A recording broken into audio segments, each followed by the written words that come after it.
Physical geography कर रहे थे हम, ठीक है। फिजिकल ज्योग्राफी में महाद्वीपीय मग्न तट, महाद्वीपीय मग्न ढाल, गहरे सागरीय मैदान और महासागरीय गर्तों के बारे में पढ़ना है, ठीक। तो सबसे पहले महाद्वीपीय मग्न ढाल। अच्छा, इसके अलावा भी इन चार के अलावा क्या होते हैं ये बताया था। इसके अलावा पहाड़ियाँ, कटक, पर्वत, गाइयोट, कैनियन, विभंग और प्रवाल वलय, द्वीप, प्रवाल भित्ति आदि प्रमुख महासागरीय नितलीय विविधताएं हैं। उक्त विविधताएं विवर्तनिक घटनाओं एवं ज्वालामुखी अपरदन तथा निक्षेपणकारी प्रक्रियाओं के परिणाम स्वरूप उत्पन्न हुई है, ठीक है। अब इसके बारे में पढ़ना है सबसे पहले। महाद्वीपीय मग्न तट, तो कॉन्टिनेंटल शेल्फ्स, इसको छोटा कीजिए थोड़ा, ठीक है। महाद्वीपीय मग्न तट या महाद्वीप कॉन्टिनेंटल शेल्फ, प्रत्येक महाद्वीप का विस्तृत सीमांत होता है। प्रत्येक महाद्वीप का विस्तृत सीमांत होता है जो अपेक्षाकृत उथले समुद्रों तथा खाड़ियों से घिरा होता है, जिसकी औसत प्रवणता, अब ये याद रखना आपने, औसत प्रवणता कितनी होती है, 1 डिग्री या उससे भी कम। गहराई कितनी होती है, फिर गहराई याद करनी है आपने, 150 से लेकर 200 मीटर। चौड़ाई याद करनी है आपने, 80 किलोमीटर लगभग होती है, लगभग बोल रहा हूं मैं, होती है। एनसीईआरटी ने कहा है 80 किलोमीटर, ठीक है। मग्न तटों की चौड़ाई पर तटीय स्थलीय उच्चावच का नियंत्रण रहता है। जहां पर तट से लगे उच्च पर्वतीय भाग होते हैं वहां पर मग्न तट संकरे होते हैं। ये आईएएस में पूछा गया। अगर किसी कॉन्टिनेंट के कोने पर पर्वत होंगे तो उसका जो महाद्वीपीय मग्न तट होगा वो क्या होगा, कम होगा। क्या होगा, कम होगा। जहां पर तट से लगे उच्च पर्वतीय भाग होते हैं, जैसे एंडीज, रॉकीज, वहां पर मग्न तट संकरे होते हैं। कॉन्टिनेंटल शेल्फ्स क्या होते हैं, संकरे होते हैं। महाद्वीपीय निमग्न तट के उथले सागर मत्स्य ग्रहण के प्रमुख क्षेत्र होते हैं। मैंने कहा था जितने भी मछुआरे जो मछली पकड़ते हैं वो महाद्वीपीय मग्न तटों पर ही पकड़ते हैं। पेट्रोलियम जो निकलता है वो महाद्वीपीय मग्न तटों पर ही जलज अवसादी शैलों से निकलता है। किससे निकलता है, जलज अवसादी शैलों से निकलता है। डॉगर बैंक, कौन सा, डॉगर बैंक, जॉर्जेस बैंक आदि प्रमुख मत्स्यन क्षेत्र इसी के अंतर्गत आते हैं। डॉगर बैंक बहुत फेमस मत्स्यन क्षेत्र है। कहां पर है, ग्रैंड बैंक कहां पर है, न्यू फाउंडलैंड के पास है। ग्रैंड बैंक वो भी मत्स्यन क्षेत्र है जहां पर कि आपकी गल्फ स्ट्रीम और लैब्राडोर करंट क्या होती है, मिलती हैं। कोहरा उत्पन्न होता है, समुद्री यातायात में बाधा उत्पन्न होती है और मत्स्यन के अच्छे क्षेत्र माने जाते हैं। साथ में ये भी बताया था मैंने कि वो ग्रैंड बैंक मत्स्यन का क्षेत्र क्यों माना जाता है, क्योंकि गल्फ स्ट्रीम उनके लिए प्लैंकटन्स लेके आती है, उसके साथ बह के आते हैं ना प्लैंकटन्स, और प्लैंकटन्स जो होता है वो मछलियों का भोजन होता है। ऐसे डॉगर बैंक अगर आप ढूंढेंगे तो नॉर्थ सी में दिखेगा आपको कहीं पर, देखिए नॉर्थ सी में डॉगर बैंक।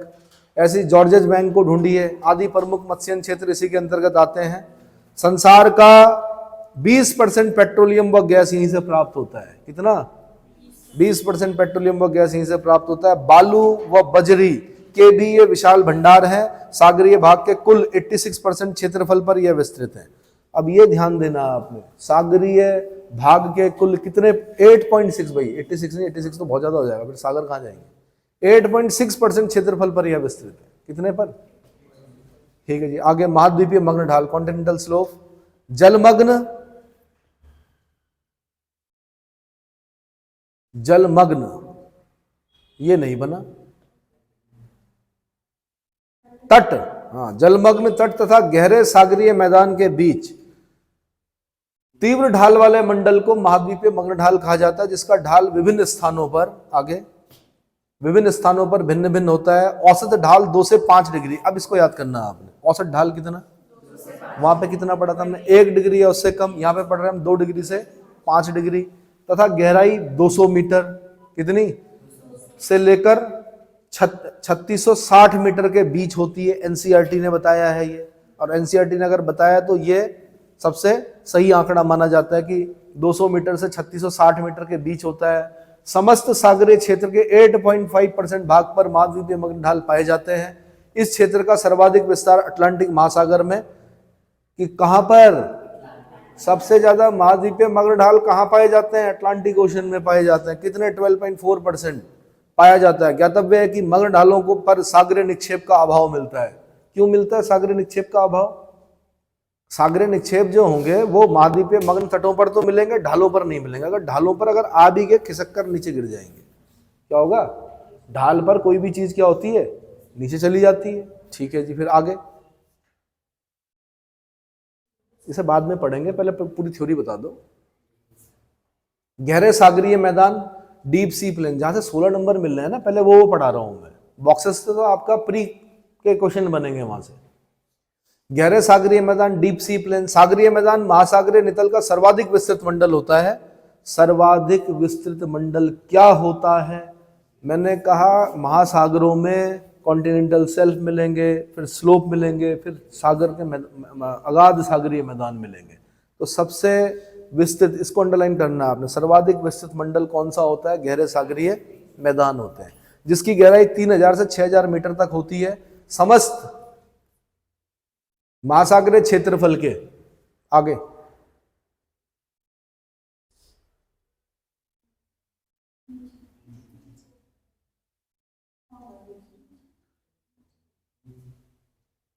लगभग 75.9% महासागरों के अंदर जब जाएंगे तो 75.9% भाग पर सागरीय मैदान का विस्तार पाया जाता है। अभी तक हम 8 पॉइंट समथिंग पढ़ रहे थे, कुछ ऐसा ही समथिंग पढ़ रहे थे ना, 8.8 से कम पढ़, 8.5, 8.6 ऐसे पढ़ रहे थे। अब सीधे हम 75.9% पढ़ रहे हैं।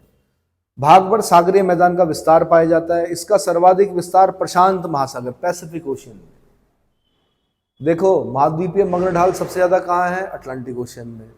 और ये अगाध सागरीय मैदान सबसे ज्यादा कहाँ है? पैसिफिक ओशियन में। ये क्वेश्चन होते हैं, क्या होते हैं? प्री के। पैसिफिक ओशियन में, तदुपरांत हिंद महासागर में मिलते हैं, यानी अगाध सागरीय मैदान हिंद महासागर के अंदर भी ठीक ठाक है। मैदान लगभग समतल तथा ढाल अत्यंत मंद होता है। समुद्री मैदानों में कटक, रिजेस, जो पहाड़ियां होती है ना, पहाड़ जैसे जो होते हैं, उनको रिजेस बोला जाता है। जैसे कार्ल्सबर्ग कटक अरेबियन ओशियन में मिला है। कार्ल्सबर्ग कटक कहाँ मिला है? उत्तराखंड, पीसीएस का क्वेश्चन है या उत्तराखंड लोक सेवा आयोग का क्वेश्चन है। कार्ल्सबर्ग कटक कहाँ मिलता है? आंसर अरब सागर में मिलता है। तो मैदान लगभग समतल, ढाल अत्यंत मंद होता है। समुद्री मैदानों में कटक, ज्वालामुखी पर्वत मिलते हैं, गाइयोट मिलते हैं, विभंग मिलते हैं, विभंग क्षेत्र जैसी विशेषताएं भी मिलती हैं। इन विस्तृत सागरीय मैदानों पर सागरीय जीवों, पौधों तथा क्षारीय पदार्थों के निक्षेप मिलते हैं। इतना हो गया क्लियर? अब महासागरीय गर्त, ओशियनिक डीप। महासागरीय तली का अधिकतम गहरा भाग जो सागरीय तली के सीमित क्षेत्र में पाया जाता था, जिसके किनारे तीव्र ढाल वाले होते हैं, गर्त कहलाता है। गर्त सामान्यतः महासागर के मध्यवर्ती भाग में कम पाई जाती है। महासागर के मध्यवर्ती भाग में कम पाई जाती है, इस पे खास ध्यान देना है। भले ही हम चित्र बनाते हैं ऐसे कि सागर मैदान खत्म हो गए तब गर्त, लेकिन वो समझने के लिए है। गर्त कहाँ पाई जाएंगी? गर्तें सामान्यतः महासागर के मध्यवर्ती भाग में कम पाई जाती हैं। गर्तें जो महासागरीय नितल के लगभग 7% भाग पर फैली हैं। खड्डे जो हैं 7% हैं। ये महाद्वीपीय ढाल के आधार तथा द्वीपीय चापों के पास स्थित होते हैं। ये लाइन सबसे इंपॉर्टेंट है। महाद्वीपीय ढाल के आधार, जहां पे महाद्वीपीय ढाल खत्म हो रहा है वहां पर, और जहां पर द्वीपीय चाप मिल रहे हैं। द्वीपीय चाप मतलब छोटे छोटे आइलैंड, चापाकार, उसमें जैसे एलुशियन आइलैंड है उसके आसपास द्वीपीय चापों के पास स्थित होते हैं एवं सक्रिय ज्वालामुखी तथा प्रबल भूकंप वाले क्षेत्रों से संबंधित होते हैं। यही कारण है कि ये प्लेटों के संचलन के अध्ययन के लिए काफी महत्वपूर्ण होते हैं। प्लेटों के संचलन के अध्ययन के लिए सबसे महत्वपूर्ण क्या है? सागरीय, उसमें आंसर गर्त, सागरीय गर्त, खड्डे। आगे वैसे भैया ये हो गया 16 नंबर यहां तक। अब और अगर आपको थोड़ा और बढ़ाना है तो ये छोटी छोटी चीजें भी लिख सकते हैं, जो जैसे बताया था मैंने, क्या कि इसके अलावा भी कुछ और चीजें मिलती हैं सागर के नितल में, जैसे गाइयोट मिलते हैं, है ना, प्रवाल वलय मिलते हैं। अगर लिखना चाहो, जगह बच रही तो लिखो, नहीं तो इतने में आपका 16 नंबर लगभग हो गया। अब देखो ना, उसने अलग से बता दिया उच्चावच की लघु आकृतियां। महासागर के नीचे जो उच्चावच है उनकी लघु आकृतियां क्या क्या है। बड़ी बड़ी तो मैंने बता दी, 4 चीजें बता दी। अब लघु आकृतियों में क्या है? पहला है महासागरीय कटक, ओशनिक रिजेस। दिखाओ भाई। मध्य महासागरीय कटक पर्वतों की 2 श्रृंखलाओं से बना होता है, जो एक विशाल अवनमन द्वारा अलग किए गए होते हैं। कटक मंद ढाल वाले पठार तथा तीव्र ढाल वाले पर्वत दोनों रूपों में मिलते हैं। कहीं कहीं ये कटक समुद्री जल स्तर से ऊपर उठकर द्वीप बन जाते हैं, जैसे अजोर्स द्वीप। अजोर्स द्वीप यानी वो पर्वत है नीचे, लेकिन उसका एक चोटी क्या हो गई, पानी से बाहर आ गई तो द्वीप बन गया, उसका नाम रख दिया इंसानों ने क्या, अजोर्स, अजोर्स द्वीप। अटलांटिक तथा हिंद महासागर में इन कटकों का अधिक विस्तार है। अटलांटिक में तो मैंने कही आपको कि mid oceanic ridge, mid Atlantic ridge, S के आकार की, ऊपर से लेकर नीचे तक। कहां से कहां तक? अब मैं नहीं बोल रहा हूं कि 3 डायमेंशनल दिखाओ, पता चला ये क्या हो गया, गायब हो गया। ठीक है, तो ग्रुप में भेज दो, ये अपने मोबाइल पर देख लेंगे 3 डायमेंशनल।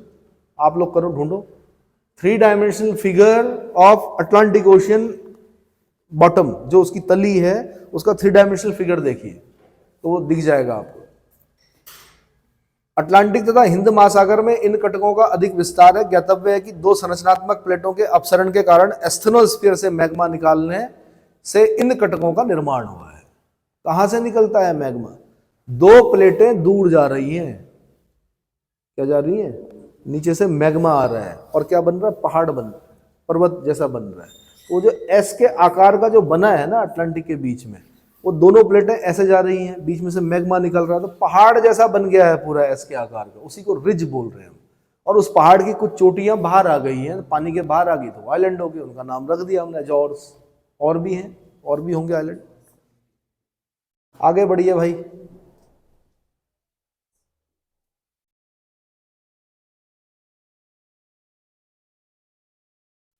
ठीक है, ये एक चित्र बना रखा उन्होंने, महाद्वीपीय कॉन्टिनेंटल शेल्फ, महाद्वीपीय गर्त वगैरह। आगे बढ़ो। दूसरा है जलमग्न कैनियन, सबमरीन कैनियंस। महाद्वीपों, मग्न तट तथा महाद्वीपीय मग्न ढाल पर संकरी, गहरी और खड़ी दीवार से युक्त घाटियों को महासागर के अंदर होने के कारण अंतःसागरीय कंदराएं या कैनियन कहा जाता है। वहां पर भी पाए जाते हैं कैनियन। कहां पर? महाद्वीपीय मग्न तट तथा महाद्वीपीय मग्न ढाल पर संकरी, गहरी तथा खड़ी दीवार से युक्त घाटियों को महासागर के अंदर होने के कारण अंतःसागरीय कंदराएं या कैनियन कहा जाता है। ये कंदराएं स्थल पर निर्मित नदियों के कैनियन के समान होती हैं।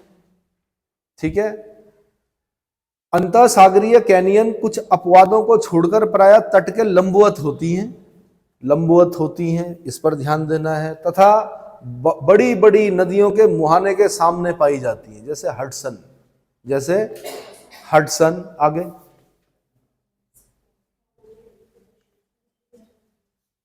हडसन, आगे एवं कॉन्गो कैनियन, हडसन एवं कॉन्गो कैनियन। अलास्का के पश्चिमी बेरिंग सागर में संसार की सबसे लंबे कैनियन पाए जाते हैं तथा बेरिंग, प्रिबिलॉफ और जेमजुक कैनियन। अब ये ध्यान रखना, ये यूपीएससी क्वेश्चन है, सबसे लंबे कैनियन कहाँ पाए जाते हैं? अलास्का के पश्चिम बेरिंग सी में। ये प्री का क्वेश्चन बन जाएगा। क्या बनेगा? आगे बढ़िए। नितल पहाड़ियां, अबाइसल हिल्स।